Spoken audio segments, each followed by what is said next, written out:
नमस्ते बेटिया, खुश रहिए आप लोग। Myself doctor Shilpashri Shah, assistant professor of Jyoti Vidyapeeth women's university. I am from faculty of physiotherapy and diagnostic. Today we will discuss about deep vein thrombosis. Okay. So what is deep vein thrombosis? Deep vein thrombosis, thrombus we all know there is a blood clot. Okay. So deep vein. So thrombus in deep vein is called deep vein thrombosis as a normal we can say. Okay. A deep vein thrombosis is blood clot that forms within the deep vein, usually in the leg. Okay. But can occur in any vein of the arm or mesenteric or cerebral vein. Okay. But it is more commonly seen in vein of leg or femoral vein. Okay. Deep vein thrombosis is a part of venous thromboembolism. Embolus means when the thrombus get ruptured and circulate through the blood into and restrict any part of the body. Okay, any part of the heart or obstruct any part of the lung. Also, it is called embolism. Okay, or if the embolus can obstruct the pulmonary circulation, it is called pulmonary embolism. Okay.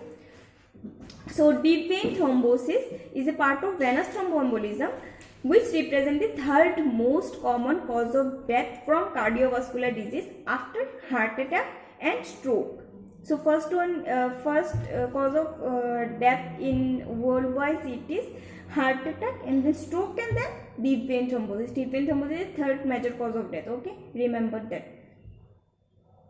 So what can be the cause of deep vein thrombosis? First one, reduced blood flow. Okay, blood rest from for a long time. Okay, long duration of blood rest due to immobility or general immobility due to general anesthesia or operation or stroke or long flight.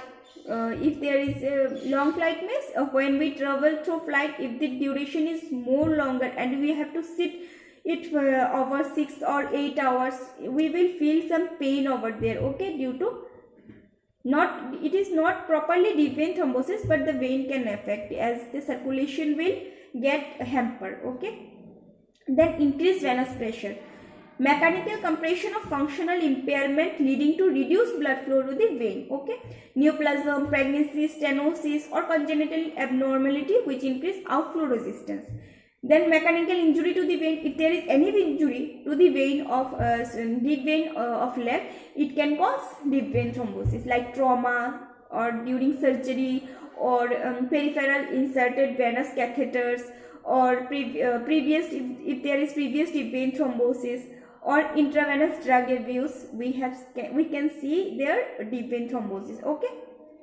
Then if there is increased blood viscosity, when we can see increased blood viscosity, polycythemia vera, that is the number of RBC will increase and the viscosity of blood will increase. So increased blood viscosity, so due to that what will happen, the blood will not circulate properly. Okay, the viscosity will increase, blood viscosity, right? So there also we can see deep vein thrombosis. Then anatomic variation of venous anatomy can contribute also to thrombosis if there is any variation in the vein. Okay, then genetic deficiency, then acquired cause like cancer, sepsis, myocardial infarction, then heart disease, vasculitis, systemic lupus erythematosus or lupus anticoagulant. Okay, inflammatory bowel disease, then nephrotic syndrome, burns, oral estrogen, smoking, hypertension, diabetes. There also we can see the deep vein thrombosis. Okay, these are acquired cause. Acquired cause means due to this the deep vein thrombosis will occur.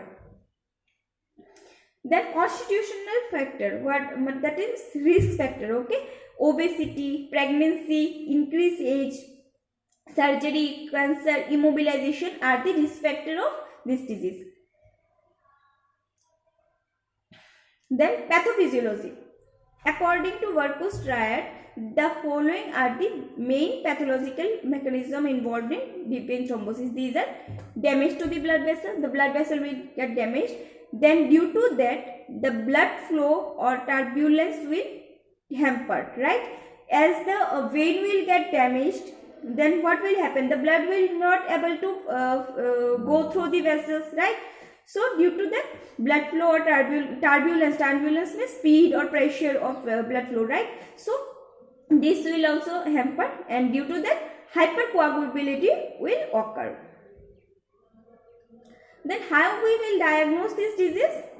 First, the patient's history. Okay, patient will tell that she or he will have pain in the leg. Okay, then redness or swelling, he or she can't be able to work for a long time. Okay, they will have fatigue pain in the leg. Okay, then physical examination, limb edema can be seen. Okay, it may be unilateral or bilateral if the thrombus is extending to the pelvis vein. Okay, then red hot skin will develop with dilated vein, the vein will dilate. Okay, then tenderness. As per NICE guidelines, following investigative procedures are D-dimers. Okay, D-dimers is a blood test to look for substance called D-dimers. Okay, D-dimer is a protein. Okay, the test is used to rule out a blood clot. D-dimer is a protein fragment from the breakdown of a blood clot or thrombus. Okay, blood clots generally starts to slowly break down after they are formed, and this process release D-dimer into the blood. Okay, so by this blood test, D-dimer test, we can diagnose that patient may have deep vein thrombosis, right? Then coagulation profile. Okay, then proximal vein ultrasound, which when positive indicate that the patient should be treated as having deep vein thrombosis. Okay, then what are the complications of this condition? The pulmonary embolism. I have already told, if the thrombus can obstruct the pulmonary vein, then it can cause pulmonary embolism. So if it is asked that what is deep vein thrombosis and what is pulmonary embolism, we can write it down like deep vein thrombosis is any blood clot formation in the or thrombus formation in the blood vessel of or deep vein of leg or femoral vein, or and if it is the thrombus will rupture and block any pulmonary vein, then we can say it as pulmonary embolism. Okay, then post thrombotic syndrome complication, then bleeding from the use of anticoagulant. Okay, we as a treatment it can be the complication. Okay, then treatment. What are the treatment? First one is anticoagulant. Okay, low molecular weight or fondaparinux for 5 days or until it is greater than 2 for 24 hours, it can be given. Okay, anticoagulation. Then vitamin K analogs for 3 months can be given. Thrombolysis can be given. Okay, then rivaroxaban, apixaban, these are the newly drugged for deep vein thrombosis, newly developed drug. Okay, then inferior vena cava filter. If anticoagulation is contraindicated, or if emboli are occurring despite adequate anticoagulation, we can give inferior vena cava filter. Okay, then PT management or physiotherapeutic management. Patient education should be given throughout the deep vein thrombosis prevention and management process. As in case of deep vein thrombosis or pulmonary embolism, we have to remain in our memory that the patient it may cause it is a serious condition, and if the emboli or if the thrombus get ruptured, it can block the pulmonary vein. So we have to seriously go through this. Okay, so patient education should be given throughout the DVT process. Prevention management. Okay, that is community education, we have to go for that. That engage the patient with known deep vein thrombosis in safe mobilization, that we will educate the patient how to mobilize safely, how to work safely, how to go how to mobilize, how to move the hand, move the leg, ankle properly, so that it is called as a safe mobilization. Okay, then compression therapy. Below knee graduated compression stocking with an ankle pressure greater than 23 millimeter of mercury for 2 years, if there is no contraindication, we can give. Okay, then provide education on deep vein thrombosis prevention, leg exercise, ambulation, hydration, etc. We have no major rule in deep vein thrombosis other than patient education and safe mobilization. Okay, so what we have learned about learned today about deep vein thrombosis and pulmonary embolism, right?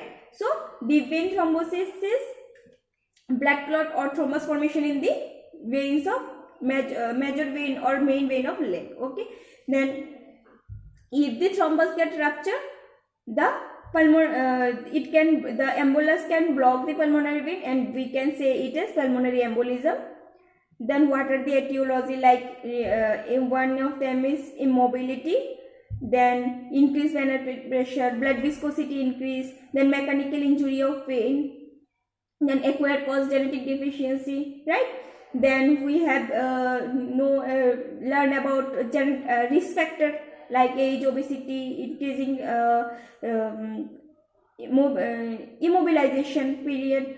Okay, surgery, cancer, by that way it can be occurred. Then we have learned about the pathology of deep vein thrombosis, then how to diagnose these conditions, then what are the diagnostic procedures, okay, like Bidemers test, then coagulation profile, okay, then physical examination to diagnose deep vein thrombosis, then what are the complications can be due to deep vein thrombosis, then what are the treatment, medical treatment, anticoagulation, thrombolysis, vitamin K, right? Then we have learned about inferior vena cava filter, okay, then what physiotherapeutic management, how to mobilize safely, and about compression therapy, right? This is all about. If there is any question or any query, you can ask me on comment section. Thank you. खुश रहिए आप लोग.